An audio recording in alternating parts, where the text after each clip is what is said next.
welcome back.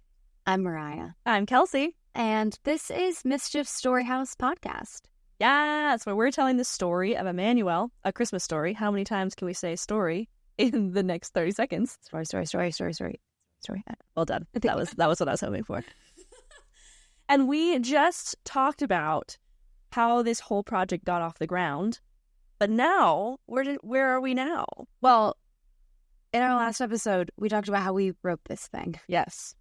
And turned it into a musical. Got it greenlit. Yes. Had our rehearsal space fall through a few days before and found a new one. But now we're here in the middle of our rehearsal space. We have people who have said, yes, let's be a part of this. Really talented people.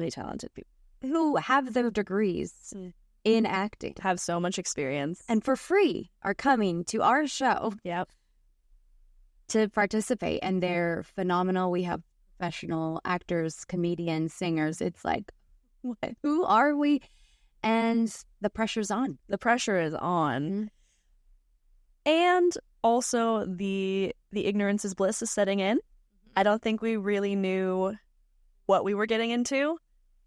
What was the moment that went from ignorance is bliss to are we crazy? Well, I think that comes just a tiny bit later in the story for me because I wrote ignorance is bliss for a long time. You were cruising. She was cruising down 101. Yeah. I directed the show and I came every night to rehearsal feeling like this is what I'm made to do with the rest of my life.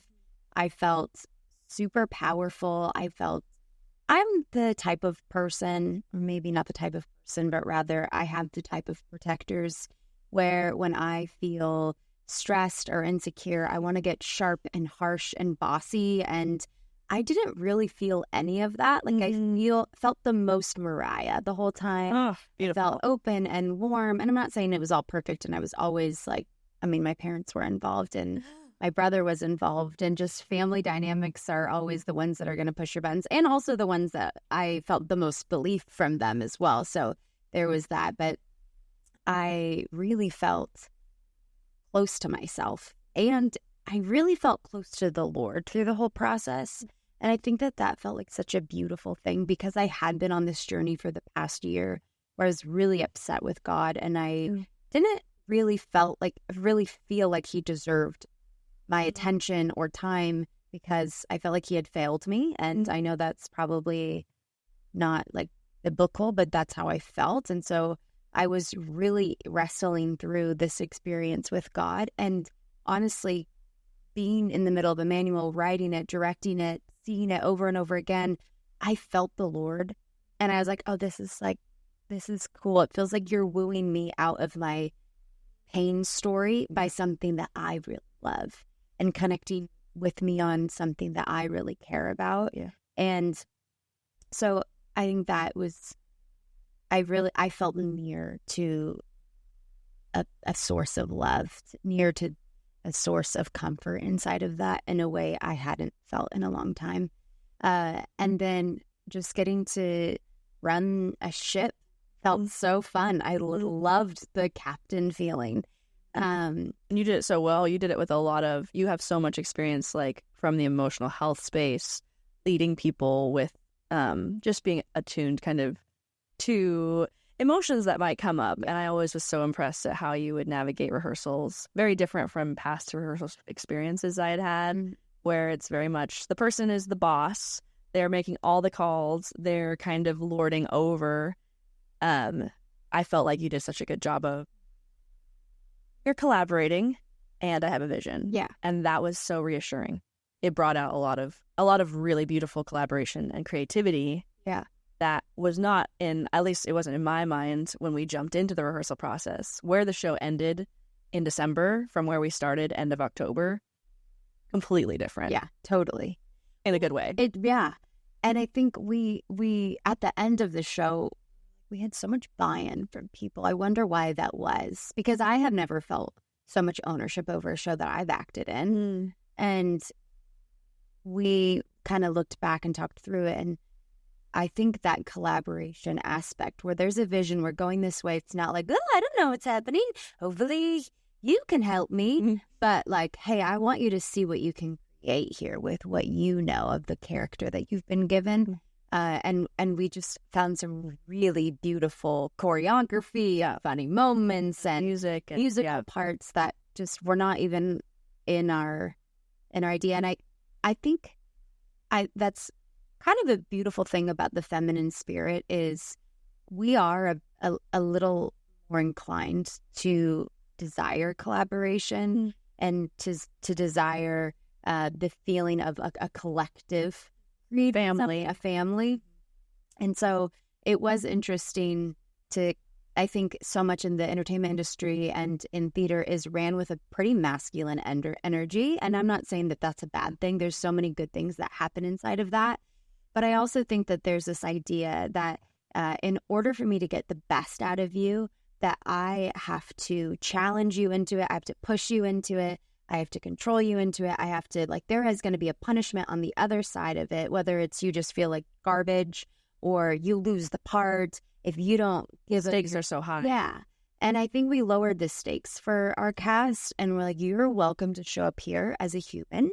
And I actually think that's the best I'm going to get from you. If you're allowed to drop your guard, you're allowed to be vulnerable. There's still boundaries. There's still standards inside of that. It's not like just come however. I want you to be on time. But if you're late and you are like, I'm so sorry, I just had a horrible day with my kid and I was really overwhelmed, I'm not going to punish you for that. That's human. And that was a really cool space to be in where I felt like my strengths were getting pulled on. You felt like your strengths were getting pulled on. So any challenges that arrived, again, ignorance is bliss, were like, we have the resources to overcome these. Oh, we've got this. I remember such a big feeling of we've got this during the rehearsal process. Well, everything was just so beautiful and so like crying in rehearsal. Almost every rehearsal. And everyone was like, oh my gosh. Like with the song would come on that we all love and we'd all move in and be like, it's so beautiful.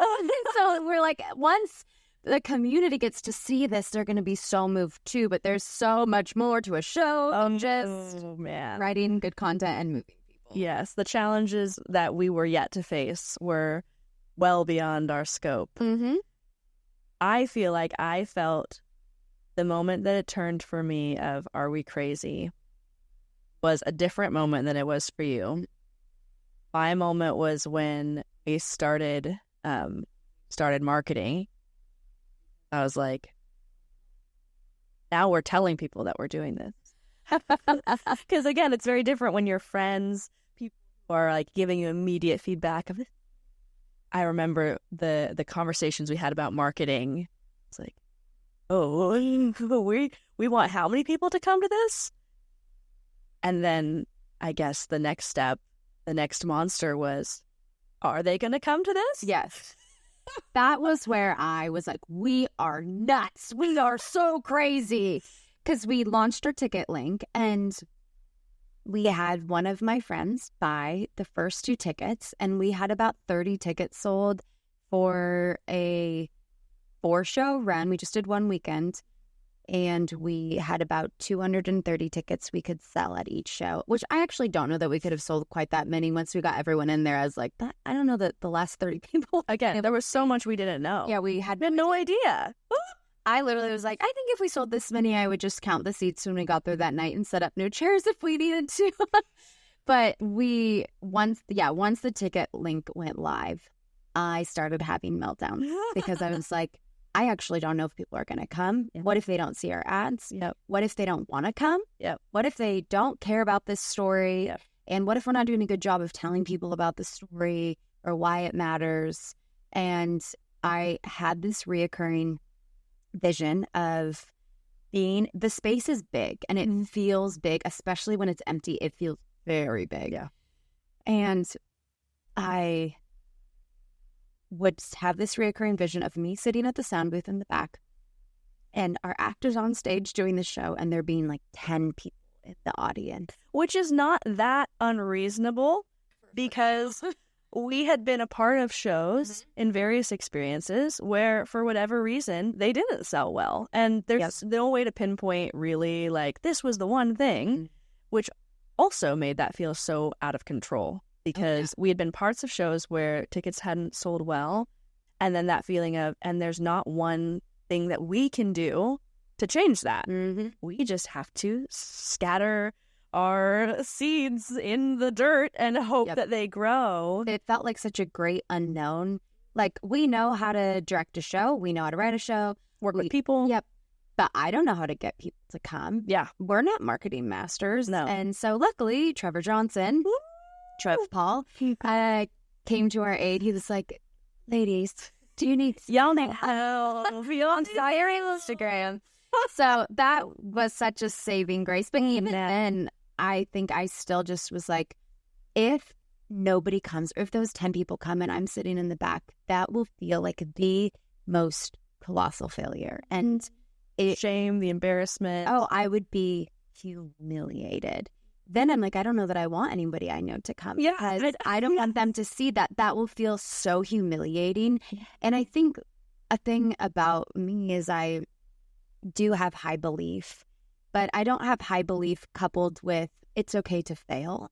I have high belief often coupled with I need to succeed in order for me to feel okay. Yeah. And so I thought that if nobody came, it would prove that voice inside of like, see, you don't have what it takes. See, you couldn't do that. The message behind the action, the message behind is you don't deserve to do this. Right. And it would negate all of the things that we had done that were so amazing, which is get a group of people together to put on a show, write a show, direct a show, produce a show. Yeah, the whole thing, which is like such a feat that we did. If nobody came, it would all be for nothing. So I just kept having to remind myself, I am a success. We are a success, whether or not anybody comes to this show. People coming does not mean that we got the stamp of approval there. Us just doing it, because I've talked to so many creatives, so many people who have, I have this really good idea for this. I've had this really fun idea for this. And I never see them do it. Or once in a while, I do see them do it. And I think that's so brave and cool. But probably 90%, 95% of people aren't doing their good ideas. And we did our good idea. And we did our good idea really hard in the face of really high stakes. Yeah. And some of those stakes are stakes that we didn't have control over. Right. So like your internal monologue, you do have control over. You can choose how you're going to like talk to yourself. But the reality is, if we sold no tickets, there's actually kind of a very big chance that we wouldn't get to do this again. Right. So I think I was not used to that kind of stakes, that kind of challenge, that kind of risk. That kind of risk felt really scary. Yeah.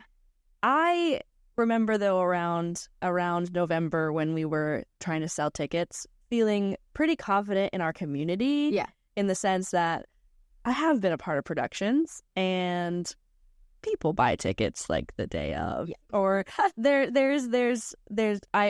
felt a bit more at ease. Once again, we balanced each other well. But I had my own anxiety brewing underneath that kind of came out a little bit later. The explosion came during Tech Week for me. Oh, Tech Week, where everything fell apart. Where we were like, I'm gonna work. I remember saying to you that I think we should just cancel the show. So if you want to hear about that, come back next time for part 3. Part 3. We are crazy. We should have canceled the show. What the heck were we thinking? Why did anyone let us do this? Oh, God.